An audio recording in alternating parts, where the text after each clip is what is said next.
place. To experience this won't hurt you, and there is nothing to fear.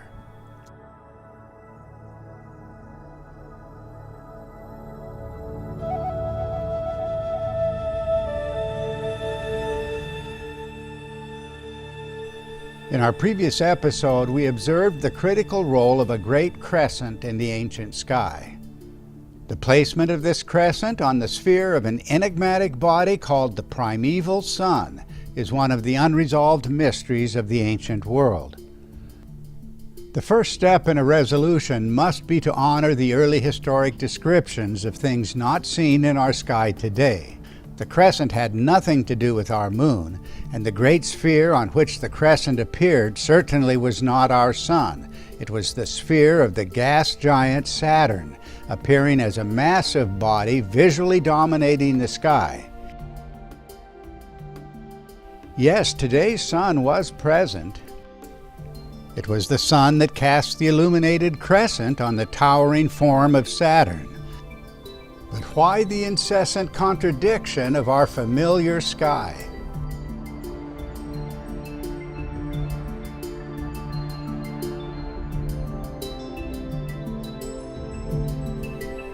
Ancient astronomers placed Saturn at a preposterous location, far from the orbit that we know today. Saturn occupied the celestial pole, the axial center of the turning heavens.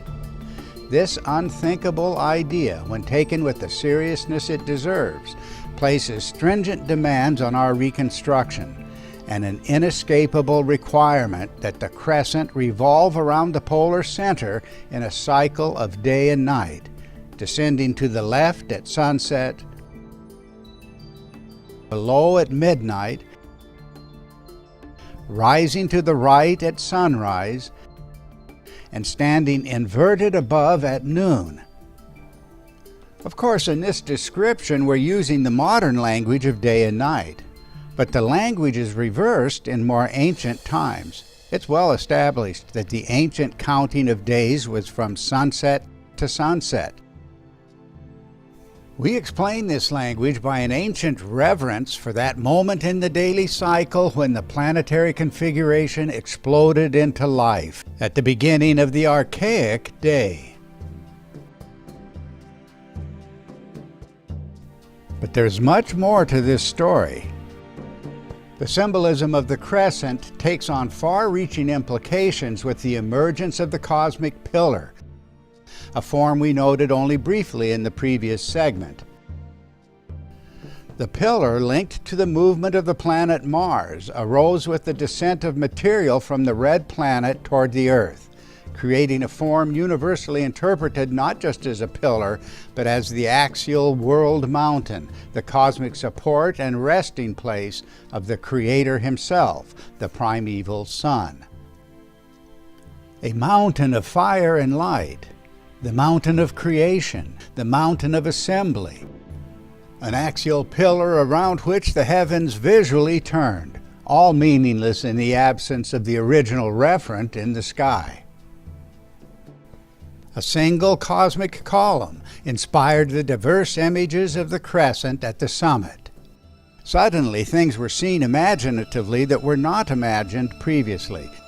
The mythic mountain of the moon, the outstretched arms or wings of a divine celestial figure, shining horns, a horned pillar called the Bull of Heaven, a cleft peak or twin peaks, twin supports of the sky as extensions of the central column, a revolving crescent ship on its mooring post.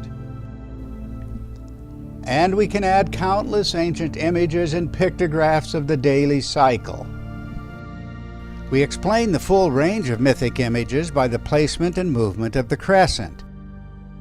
Each and every mythic form inspired by the crescent must have revolved in the sky, against all seeming logic, against all familiar human experience, and not just a revolving crescent form, but revolution in a precise relationship to an archaic daily cycle, a contradiction of anything and everything that could be said of a daily cycle today. Every mythic interpretation of the crescent thus becomes an acid test. That means a test the reconstruction must meet and alternative explanations could not meet. A crescent form seen as the arms of a celestial figure, upright and inverted arms in a predictable relationship to opposite phases of growing bright and growing dim. One phase seen as the twin or double of the other. The phase of brilliance, arms upright, produced the images of life and power. The phase of dimming, with arms inverted, came to mean negation or absence of life. This unique mythic role of a revolving crescent as outstretched arms in a daily cycle can only open our minds to a much broader range of myths and symbols. What about the other mythic forms of the crescent, since they must also have rotated absurdly around a central star? We'll show that every predicted correspondence occurs in explicit detail.